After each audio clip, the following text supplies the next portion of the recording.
शब्द की उत्पत्ति कैसे हुई ये मैं आपको बताऊंगी। तो चलिए आरंभ करते हैं। विषय हिंदी, प्रकरण हिंदी भाषा एवं शब्द की उत्पत्ति और विकास। प्रकरण को इंग्लिश में हम टॉपिक भी बोलते हैं। तो आइए आगे बढ़ते हैं।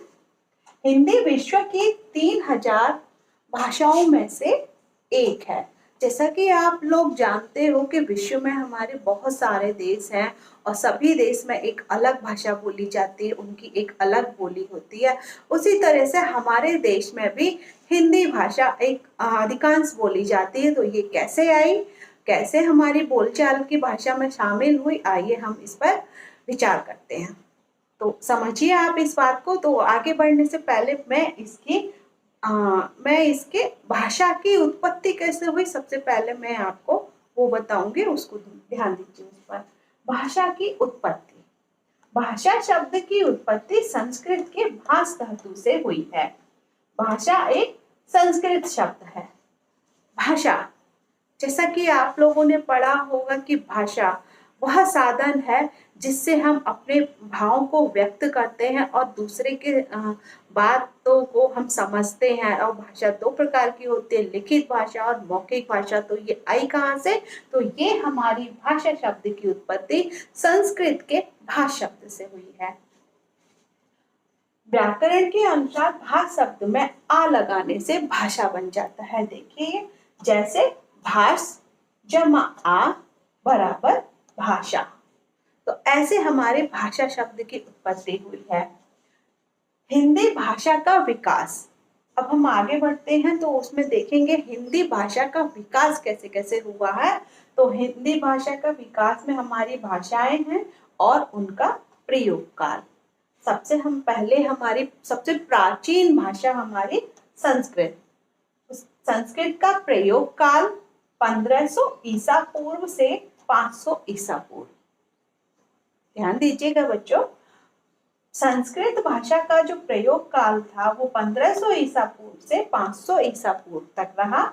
और इस समय वैदिक संस्कृत एवं लौकिक संस्कृत थी। कौन सी थी? वैदिक संस्कृत और लौकिक संस्कृत। वैदिक संस्कृत में वो थे, वैदिक संस्कृत में जैसे हमारे वेद हुए हैं, ऋग्वेद, सामवेद, यजुर्वेद, अर्थवेद, ये सब हमारे वैदिक संस्कृत में लिखे गए हैं। और लौकिक संस्कृत में हमारे महाकाव्यों की रचना हुई है, जैसे रामायण, महाभारत। आगे बढ़ते हैं। दूसरे नंबर पर आई हमारी संस्कृत के बाद भाषा पाली। पाली भाषा का प्रयोग काल 500 ईसा पूर्व से 1 ईस्वी। देखिए बच्चों, सुनिए, पाली भाषा का प्रयोग काल 500 ईसा पूर्व से 1 ईस्वी तक रहा। और ये भाषा गौतम बुद्ध के समय में आई। गौतम बुद्ध, जैसे कि आप लोग जानते होंगे कि जिन्होंने बौद्ध धर्म का प्रचार किया था।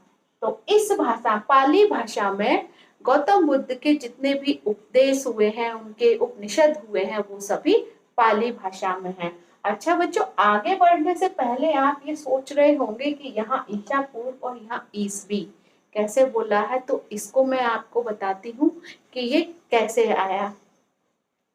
बच्चों, आप सभी लोग ईसा मसीह को तो जानते ही होंगे, जिन्होंने ईसाई धर्म का प्रचार किया। और उनके जन्म से पहले एक बात ध्यान दीजिए, ईसा पूर्व वो है जो उनके जन्म से पहले की तारीख और समय था, वो हमारा ईसा पूर्व कहलाता है।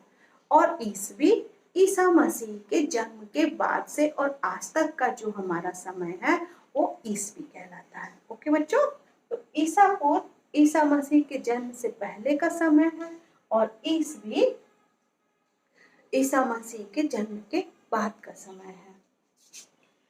प्राकृत भाषा। प्राकृत भाषा का प्रयोग काल था 1 ईस्वी से 500 ईस्वी। यह भाषा महावीर स्वामी के समय में थी। महावीर स्वामी के उपदेश उपनिषद प्राकृत भाषा में लिखे हुए हैं। फिर आई हमारी अपभ्रंश भाषा। अपभ्रंश भाषा जिसका शाब्दिक अर्थ पतन है। यह भाषा संक्रांति कालीन भाषा है और इस भाषा में हमारे यहाँ तक मतलब अपभ्रंश तक आते आते हमारी भाषाओं में इन भाषाओं का जैसे ये संस्कृत, पाली और प्राकृत भाषाओं का समावेश हो गया था। बच्चों हिंदी भाषा तक आते आते हमारी ये सभी भाषाएं कम होती चली गई और अपभ्रंश भाषा का ये भाषा विकसित होती चली गई और इस अपभ्रंश भाषा को लोक भाषा भी कहा जाता है।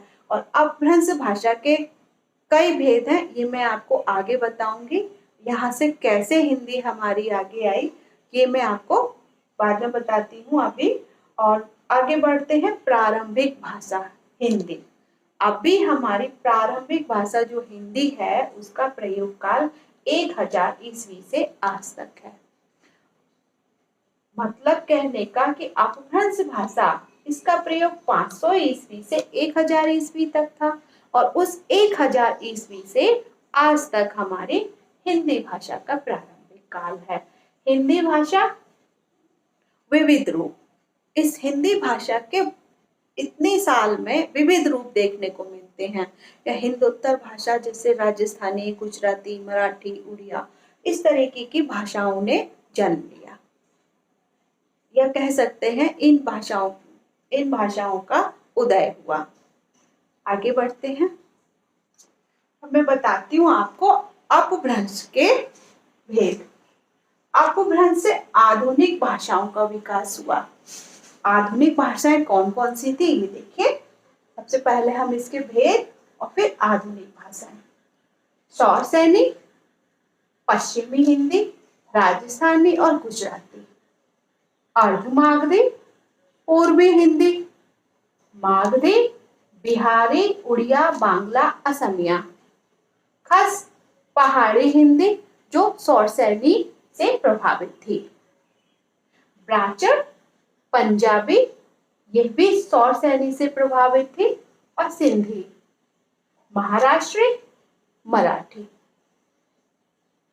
इनसे अपभ्रंश से इन आधुनिक भाषाओं का विकास हुआ।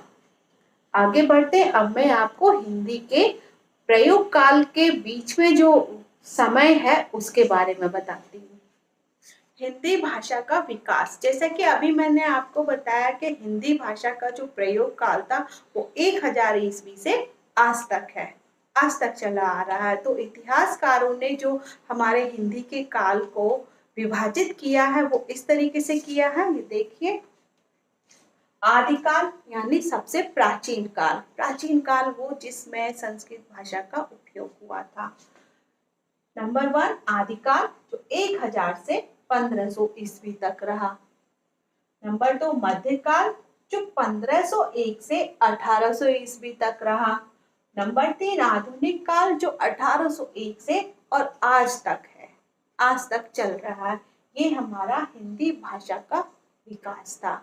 तो यहाँ ये बच्चों आपको समझ में आ गया होगा, यहाँ तक हमारा हिंदी भाषा का विकास हुआ।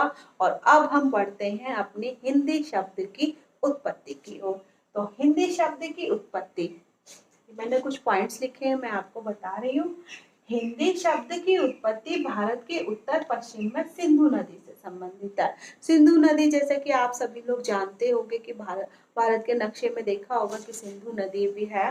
तो सिंधु नदी से हमारे हिंदी शब्द का संबंध है। नंबर 2 भारत में जो विदेशी आए थे सबसे पहले उन्होंने सिंधु देश के दर्शन किए थे, कि वह पश्चिमी द्वार से आए थे। जो भी हमारे भारत में विदेशी आए थे वो हमारे पश्चिमी द्वार से आए थे और पश्चिमी द्वार से प्रवेश करने पर सबसे पहले जो उन्होंने दर्शन किए थे वो सिंधु देश के किए थे। तो उनमें सबसे पहले आने वाले जो विदेशी थे वो हमारे ईरानी थे। सभी के अपने अपने मत हैं इस विषय में और इन तारीखों के विषय में सभी के अपने अपने मत हैं। तो ईरानी जब सिंधु देश में आए थे तो ईरानियों ने सिंधु को हिंदू बोला, यानी कि इसके अक्षरों का रूपांतरण किया, यानी इसके अक्षरों का परिवर्तन हुआ। कैसे हुआ देखिए, मैं बता रही हूँ आपको। ये जब उन्होंने सिंधु को हिंदू बोला तो वो सा की जगह हा बोलते थे और धा की जगह दा बोलते थे। देखिए सिंधु, सा की जगह मैंने लिखा हा और धा की जगह लिखा दा, तो ये हुआ हिंदू। सिंधु से हिंदू बना, हिंदू से हिंद हुआ, हिंदू से हिंद हुआ, ओ की मात्रा हमने हटा दी तो यह हिंद हुआ। और हिंद में अगर हम ई प्रत्यय लगा देंगे, देखिए हिंद धन ई का हमने ई प्रत्यय लगाया, तब यह शब्द बना, तब यह शब्द बना हिंदी। सिंधु से हिंदू, हिंदू से हिंद और ई हमने प्रत्यय लगाया, तब यह शब्द हमारा बना हिंदी। ऐसे हमारे हिंदी शब्द की उत्पत्ति हुई थी। इसके बाद हिंदी शब्द को फारसी शब्द भी बोला गया है। क्यों? क्योंकि यह फारसियों के द्वारा हिंदी शब्द की उत्पत्ति हुई थी। हिंदी शब्द के दो अर्थ हैं, हिंदी देश के निवासी और हिंद की भाषा।